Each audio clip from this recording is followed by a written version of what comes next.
Utah State Fall Camp has been underway now for a couple of weeks, and certainly a lot of questions about what this 2020 season is going to look like for these Aggies after a lot of uncertainty in the offseason. But now we get a chance to find out a little bit more about the offense for this team this year. Bodie Reeder is the offensive coordinator for the Aggies. Coach, thanks for spending some time with us today. Thank you for having me.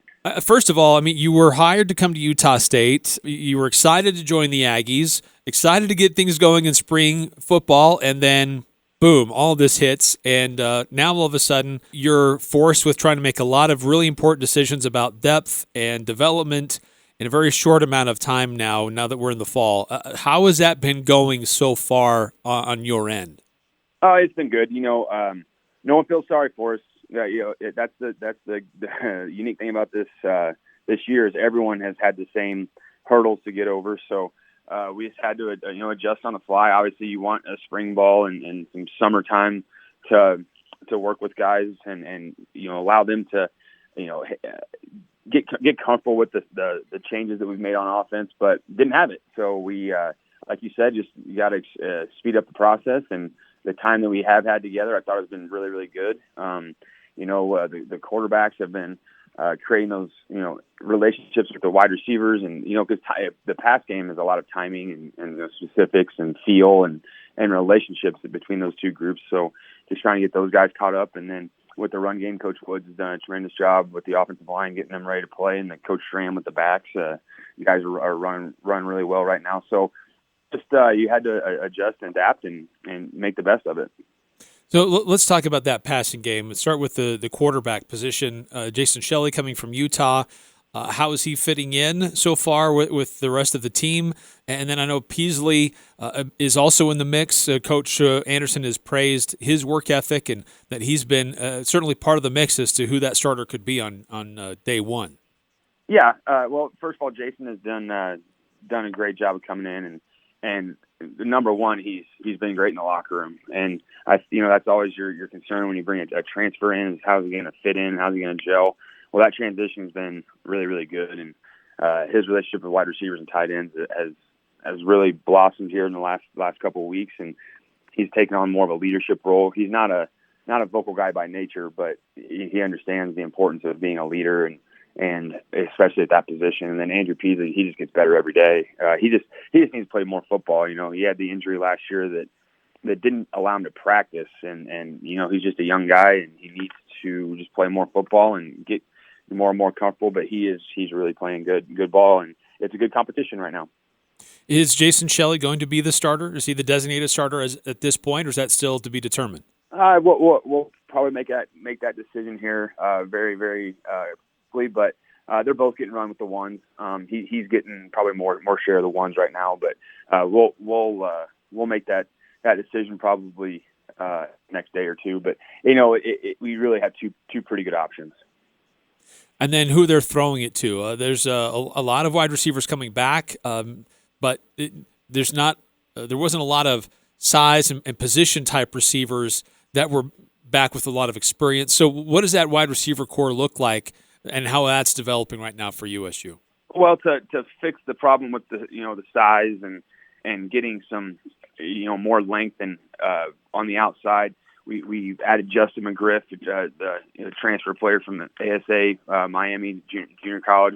He's 6'6", 220 pounds, so he's provides that what I think COC had for the offense last year, but he gives us a little bit more length. And then Derek Wright's done a nice job playing on the outside as well. He's a bigger body, but you got guys that can really run now, and that's our strength is you got Devin Tompkins and Savon Scarver, guys that can really get down the field, and they play well in space. And guys like Jordan Nathan, he really understands the offense, understands space and timing. So there's a good crew out there, and then you add those tight ends in, experienced player like Carson Terrell, and he's a tremendous receiving tight end and does a nice job in the passing game. And then I think that people will be happy to see what those other tight ends do. Mo Manu and Bryce Mortensen, they're both capable in the passing game as well. Now, Gary Anderson made it pretty clear in the offseason and when he brought you on board, he was concerned about the pace of the offense, how it was going so fast last year. And if a series didn't work out, his defense didn't get a breather. And we know he's a defensive-minded guy. He wants to make sure his defense has enough fuel in the tank to go out and do their best. So, and he's made several comments since then about changing the style of offense a little bit to be more ball control, clock control. How is that so far coming along, do you think, for Utah State? Oh, it's good. I mean, the ultimate goal is to play complementary football. All three phases helping each other to win the football game. And, I think the offense, we understand that. And we're not going to play slow now. We're still going to have the ability to play fast, and we will play fast, but it won't be all the time. When I talk to the players, how I like to reckon it to or compare it to is I was a high school basketball player. Some guys wrestled, but if you're guarding a basketball player wrestling a guy that goes the same the whole game, whether that's fast or whether that's slow, your body and your mind eventually adjust. So then it's not as shocking. But if you're guarding a guy or wrestling a guy that will change paces on you, in football, it's huddle, then go fast, or, muddle huddle and change that, then I think it affects the defense more. So we're going to be more of a change of pace offense, but, we can play complementary football as well. At the same time, we can go fast. And you feel like you've got the personnel to execute that properly? Oh, yeah. Yep.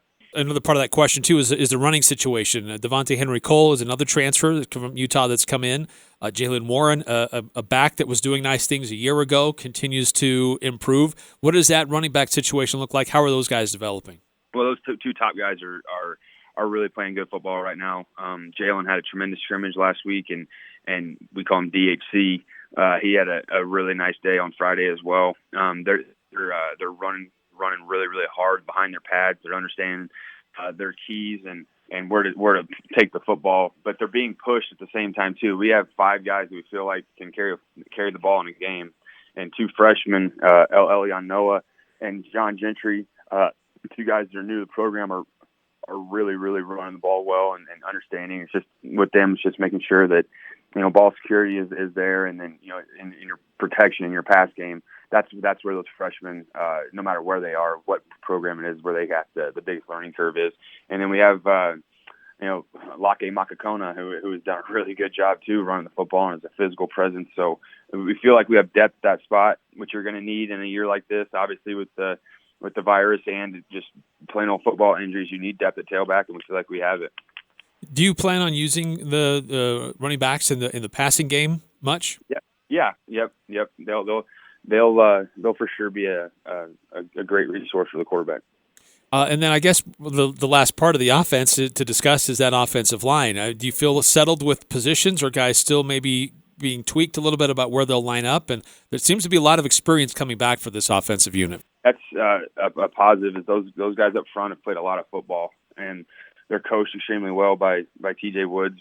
I think for the most part we have it pretty dialed in as what we're going to do in regards to the 5 starters, but there's enough depth where those guys are getting pushed, and we can have some position flexibility that some tackles can play guard, some guards can bump outside. We got a couple different guys that can snap it. So their biggest strength right now is their versatility and their depth. What do you want to see in the next scrimmage that you guys have in these offense against defense? The strength against strength. What are you looking forward to in your next scrimmage that you're going to have at Utah State?